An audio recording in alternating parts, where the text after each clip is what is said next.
Bonjour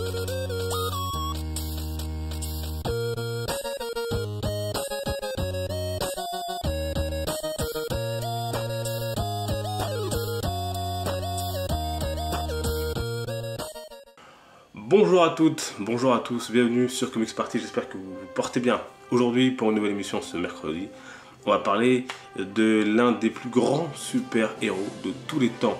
Le premier super-héros, le père de tous les héros, j'ai nommé Superman.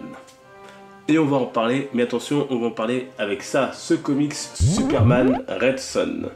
Superman Red Son est donc un comics publié en 2003 aux États-Unis et sorti en 2005 en France. Il est notamment scénarisé par Mark Millar et on retrouve notamment au dessin Dave Johnson.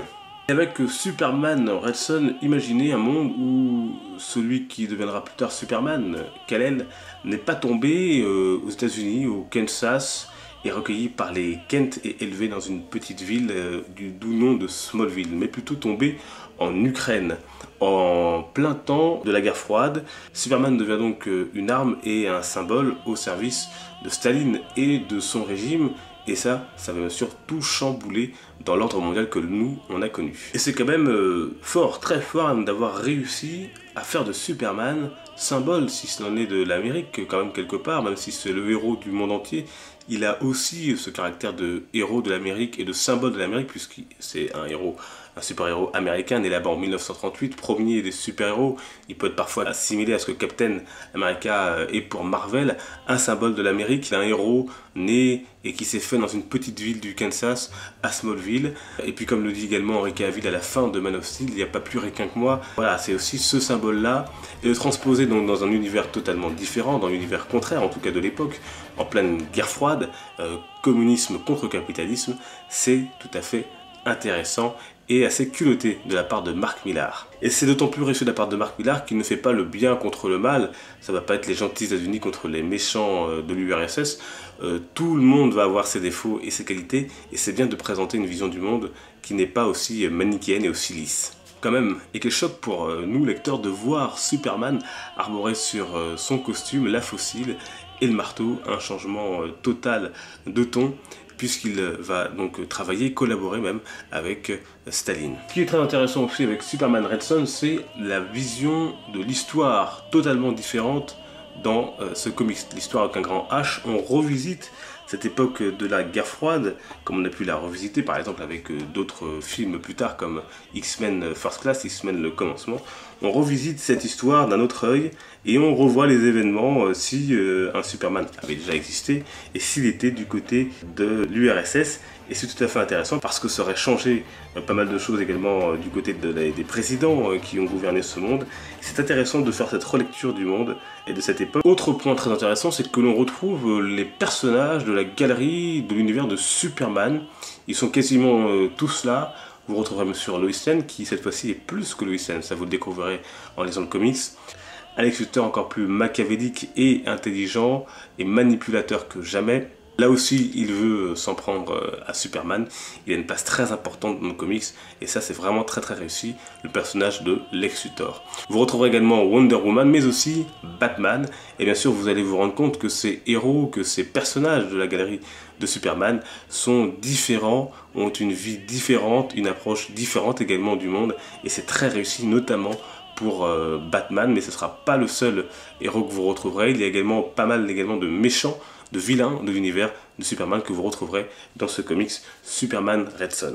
Bien sûr, au milieu de tout ça, de nombreux clins d'œil à l'univers de Superman, à l'histoire de Superman, notamment vous retrouverez un clin d'œil par exemple au premier Action Comics qui a vu paraître le premier numéro de Superman en 1938. Et puis là, ce qui est intéressant également, c'est que Superman, puisqu'il n'y a pas ici de Clark Kent, c'est Superman tout au long du comics, ce Superman, malgré qu'il soit donc du côté de l'Union soviétique, malgré qu'il soit tombé donc en Ukraine et qu'il soit à un moment en tout cas au service de Staline, ne change pas fondamentalement. Superman reste Superman, il veut aider l'humanité, il veut faire de son mieux pour aider l'humanité tout en préservant les hommes et tout en faisant toujours le moins de victimes collatérales, le moins de victimes civiles possible.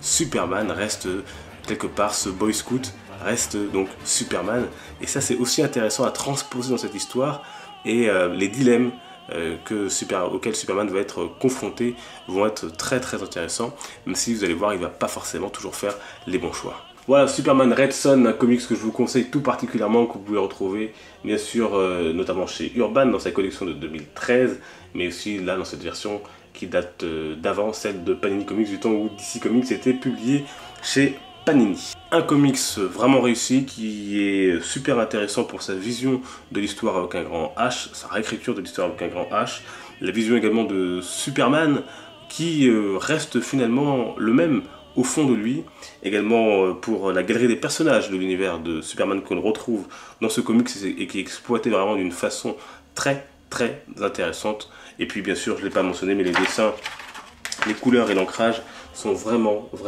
très très réussis et c'est très très agréable à lire et à suivre, comme vous avez déjà pu le voir depuis le début de cette chronique. Et puis lors de la dernière vidéo dimanche, j'ai oublié de vous présenter la dernière pop dans la collection. Il s'agit de celle du Joker du film Suicide Squad, comme vous pouvez le voir. Très réussi avec tous ces tatouages. La voilà de dos et de face, le Joker torse nu. Et cette pop va rejoindre bien sûr la vitrine super héroïque derrière avec ses amis. Et voilà donc pour cette émission autour de Superman Red Son. J'espère que ça vous aura donné envie de le lire, de le découvrir, et pour ceux qui l'ont déjà lu, de le redécouvrir. Et en tout cas, on peut en parler ensemble dans les commentaires. Merci à vous de votre fidélité. On se retrouve dimanche pour une prochaine vidéo. Twitter, Facebook, vous connaissez la démarche. Les liens sont dans la description. On s'y retrouve pour discuter. Je vous y attends comme toujours avec grand plaisir. On se retrouve donc dimanche. Portez-vous bien. N'oubliez pas de vous abonner. Les comics sont une fête. Ciao.